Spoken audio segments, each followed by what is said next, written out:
Hello students, today I am going to explain you race chapter. Now let's start. Where do we get water from? हमें पानी कहाँ से मिलेगा?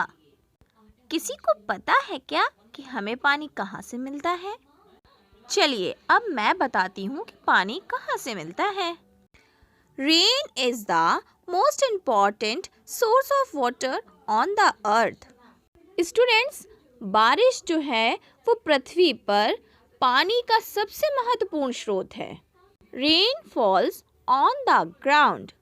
बारिश जमीन पर गिरती है.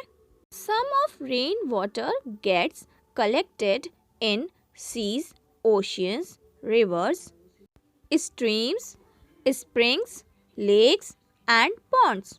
बारिश का पानी समुद्रों, महासागरों, नदियों, नालों, झरनों, झीलों और तालाबों में एकत्र हो जाता है.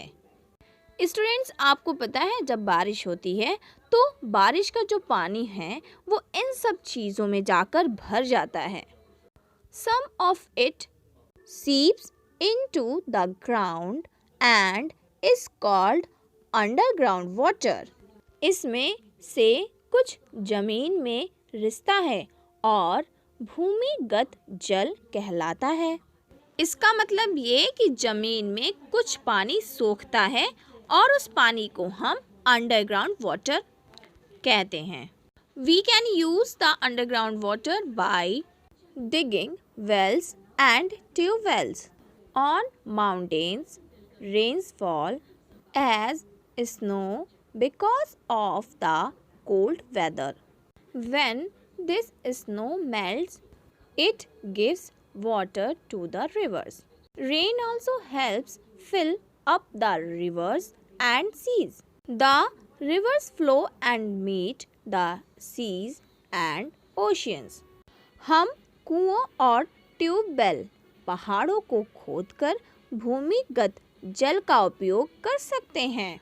ठंड के मौसम के कारण बारिश बर्फ के रूप में गिरती है. जब यह बर्फ पिघलती है तो यह नदियों को पानी देती है. नदियों और समुद्रों को भरने में भी मदद करती है. नदियों, समुद्रों और महासागरों से होकर बहती है. Now students, so the main sources of water are underground water and melting snow from the mountains. All this water comes from rain. तो बच्चों, आपको ये समझ में आ गया होगा कि जो पानी का मेन सोर्स है वो अंडरग्राउंड वाटर है. और कौन है? पहाड़ों से जो बर्फ पिघलती है वो. और यह पानी बारिश से आता है. Students, look at this picture. Rain water seeping and maintaining underground water. Now next, snowfall.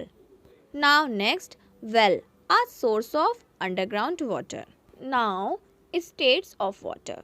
पानी की अवस्थाएं. We already know water that we drink is in liquid form and it does not have a shape of its own.